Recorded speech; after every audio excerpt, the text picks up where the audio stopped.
राधे राधे दोस्तों, कैसे हैं आप सब। दोस्तों, आज की इस वीडियो में हम आपको पापमोचनी एकादशी की कथा और महत्व बताएंगे। दोस्तों, सनातन धर्म में कहा गया है कि संसार में उत्पन्न होने वाला कोई भी मनुष्य ऐसा नहीं है जिसने जाने अनजाने में कोई पाप किया हो। ईश्वरीय विधान के अनुसार पाप के दंडों से बचने के लिए पापमोचनी एकादशी का व्रत अवश्य ही करना चाहिए। पापों से मुक्ति दिलाकर मोक्ष प्रदान करने वाली पापमोचनी एकादशी का व्रत चैत्र मास के कृष्ण पक्ष की एकादशी तिथि को रखा जाता है। पापमोचनी एकादशी का व्रत करने से सहस्त्र अर्थात 1000 गायों के दान का फल मिलता है। ब्रह्म हत्या, स्वर्ण चोरी, सुरापान और गुरु पत्नी गमन जैसे महापाप भी इस व्रत को करने से दूर हो जाते हैं। कहने का तात्पर्य यह है कि पापमोचनी एकादशी का व्रत बहुत ही पुण्य प्रदान करने वाला है। एकादशी तिथि को रात्रि में जागरण करने का भी विशेष महत्व बताया गया है। शास्त्रों के अनुसार पापमोचनी एकादशी की कथा सुनने मात्र से ही जाने अनजाने में किए गए सभी पापों से मुक्ति मिलती है। सहस्त्रों गौदान के बराबर पुण्य फल प्राप्त होता है। भगवान विष्णु जी की कृपा से सभी रोगों, दुखों और कष्टों से मुक्ति मिलती है। जीवन सुखमय बनता है। पापमोचनी एकादशी की पौराणिक कथा इस प्रकार है। धर्मराज युधिष्ठिर बोले, हे जनार्दन, चैत्र मास के कृष्ण पक्ष की एकादशी का क्या नाम है तथा इसकी विधि क्या है, कृपा करके मुझे बतलाइए। भगवान श्री कृष्ण बोले, हे राजन, चैत्र मास के कृष्ण पक्ष की एकादशी का नाम पापमोचनी एकादशी है। इसके व्रत के प्रभाव से मनुष्य के सभी पापों का नाश हो जाता है। यह सब व्रतों से उत्तम व्रत है। इस पापमोचनी एकादशी के महात्म्य के श्रवण व पठन से समस्त पापों का नाश हो जाता है। एक समय देवर्षि नारद जी ने जगत पिता ब्रह्मा जी से कहा, महाराज, आप मुझे चैत्र मास के कृष्ण पक्ष की एकादशी का विधान कहिए। ब्रह्मा जी कहने लगे कि हे नारद, चैत्र मास के कृष्ण पक्ष की एकादशी पापमोचनी एकादशी के रूप में मनाई जाती है। इस दिन भगवान विष्णु का पूजन किया जाता है। इसकी कथा के अनुसार प्राचीन काल में धनपति कुबेर का चैत्ररथ नाम का फूलों का एक बड़ा सुंदर बागीचा था, जहाँ हमेशा ही बसंत ऋतु बनी रहती थी। वहाँ गंधर्व कन्याएं विहार किया करती थीं। इंद्रादि देवता भी वहां आकर क्रीड़ा किया करते थे। उस बाग में कैलाशपति भगवान शिव जी के एक परम भक्त मेधावी नाम के ऋषि तपस्या करते थे। ये मेधावी ऋषि चयन ऋषि के पुत्र थे। उनकी तपस्या को देखकर इंद्र ने सोचा कि यदि मेधावी ऋषि की तपस्या सफल हो गई तो यह मेरा सिंहासन छीनकर इंद्रलोक के राजा बन जाएंगे। इसलिए इंद्र ने उनकी तपस्या भंग करने के लिए विघ्न डालना शुरू कर दिया।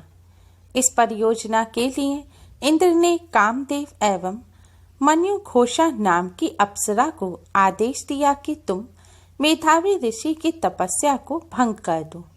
फिर क्या था, आदेश पाते ही उन्होंने अपना काम शुरू कर दिया। परंतु ऋषि के अभिशाप के भय से वे ऋषि के नजदीक नहीं गए। उनके आश्रम के कुछ दूरी पर अपनी एक कुटिया बनाकर रहने लगे तथा नियम से प्रतिदिन वीणा बजाते हुए मधुर स्वर में गाने लगे। सुगंधित पुष्प एवं चंदन लगाकर गायिका अप्सरा मंजू घोषा के साथ कामदेव भी उस शिव भक्त ऋषि को पराभूत करने की भरसक कोशिश करने लगे। एक तो देवराज इंद्र की आज्ञा और फिर ऊपर से शिवजी के प्रति प्रबल शत्रुता का भाव, क्योंकि शिवजी ने कामदेव को भस्म कर दिया था। उसी बात को याद करते हुए प्रतिशोध की भावना से वह मेधावी ऋषि के शरीर में प्रवेश कर गए। कामदेव के शरीर में प्रवेश करते ही मेधावी ऋषि भी अद्वितीय रूप राशि के स्वामी कामदेव की तरह ही रूपवान दिखने लगे, जिसे देखकर वह मंजू घोषा अप्सरा मेधावी ऋषि पर कामासक्त होकर धीरे धीरे उन मुनि के आश्रम में आकर उन्हें मधुर गीत सुनाने लगी। परिणाम स्वरूप मेधावी ऋषि भी मंजू घोषा का रूप देखकर और संगीत सुनकर उसके वशीभूत हो गए और भगवान शिव को भूल गए। भजन, साधना, तपस्या, ब्रह्मचर्य आदि सब छोड़कर उस अप्सरा के साथ रहने लगे। इस प्रकार बहुत सा समय निकल गया। मंजू घोषा ने देखा कि इनकी बुद्धि, विवेक, सदाचार, संयम आदि सब कुछ नष्ट हो गया है। मेरा भी उद्देश्य अब सिद्ध हो चुका है। अब मुझे इंद्रलोक वापस चले जाना चाहिए। ऐसा विचार करके एक दिन वह मुनि से बोली, हे मेधावी जी, मुझे यहाँ आपके पास काफी समय हो गया है, अतः अब मुझे अपने घर वापस चले जाना चाहिए। मेधावी जी ने कहा कि मेरी प्राण प्रिय, आप अभी कल शाम को ही तो आई हो, अभी सुबह सुबह ही चली जाओगी। तुम ही तो मेरी जीवन संगनी हो, तुम ही तो मेरे जीवन का सर्वस्व हो। अपने जीवन साथी को छोड़कर कहाँ जाओगी? अब तो यह स्थिति है कि तुम्हारे बगैर मैं एक मुहूर्त भी जीवित नहीं रह सकता। उन मुनि की इस प्रकार दीन भाव से प्रार्थना सुनकर व अभिशाप के भय से वह मंजू घोषा अप्सरा और भी कई वर्षों तक उनके साथ रहने लगी। इस प्रकार 57 साल 9 महीने और 3 दिन तक रहते हुए भी उन मुनि को विषय भोग की वजह से इतनी लंबी अवधि केवल एक रात्रि के समान ही लगी। अप्सरा ने मुनि से अपने घर जाने की इजाजत मांगी। मुनि ने कहा, हे सुंदरी, आप तो कल सायंकाल को ही मेरे पास आई हो, अभी तो सुबह हुई है। मैं प्रातः काल का पूजन कर लूं, तब तक आप प्रतीक्षा करो। तब उस अप्सरा ने मुस्कुराते हुए आश्चर्यचकित होकर कहा, हे मुनिवर, 57 साल 9 महीने और 3 दिन हो गए हैं। आपकी प्रातःकालीन पूजन में और कितना समय लगेगा? आप अपनी स्वाभाविक स्थिति में ठहरकर थोड़ा विचार कीजिए। अप्सरा की बात सुनकर वह थोड़ा रुककर मुनिवर बोले, हे सुंदरी, तुम्हारे साथ मेरे 57 वर्ष व्यतीत हो गए, विषय शक्ति में निकल गए। हाय, तुमने मेरा सर्वनाश ही कर दिया, मेरी सारी तपस्या नष्ट कर दी।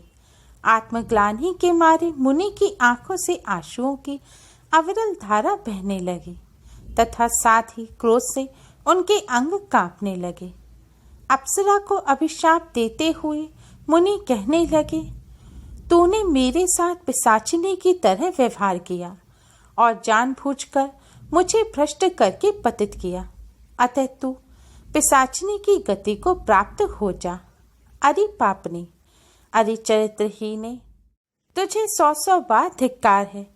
ऐसा भयंकर श्राप सुनकर वह अप्सरा विनम्र भाव से बोली, हे विपेंद्र, आप अपने इस भयंकर अभिशाप को वापस लें। मैं इतने लंबे समय तक आपके साथ रही हूँ।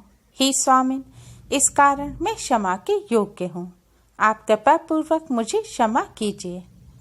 अप्सरा की बात सुनकर उन मेधावी ऋषि ने कहा, मैं क्या करूं?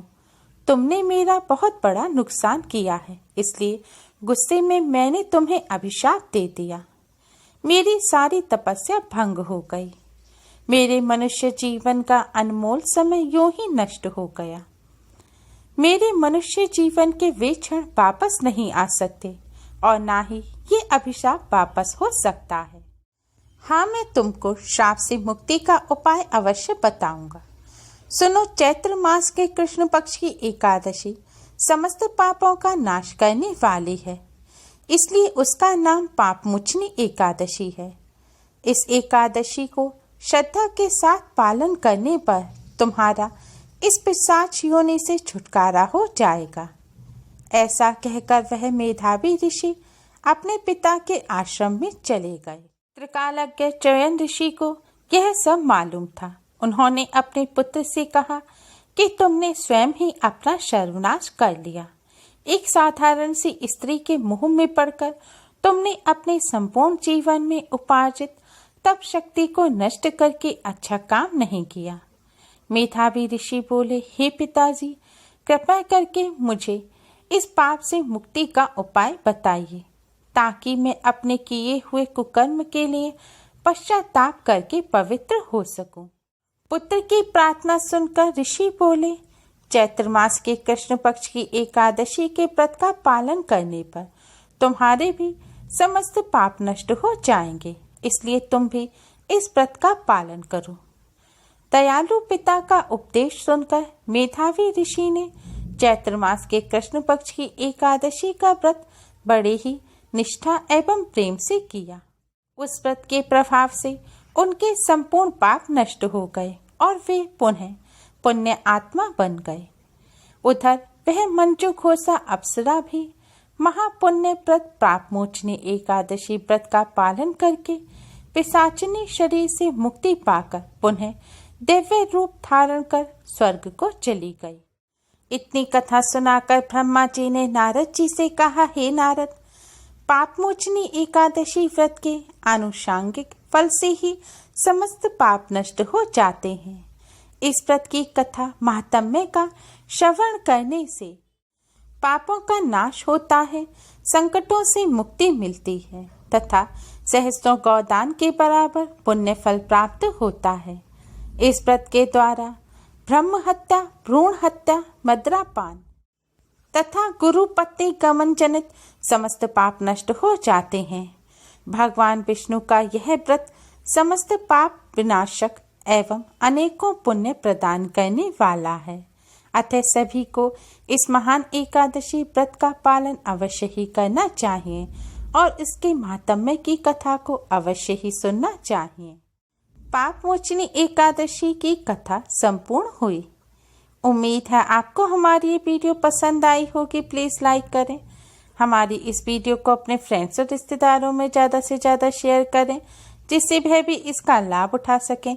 हमारी और भी वीडियोस के लिए हमारे चैनल को सब्सक्राइब करना ना भूलें। Thanks for watching. Radhe Radhe.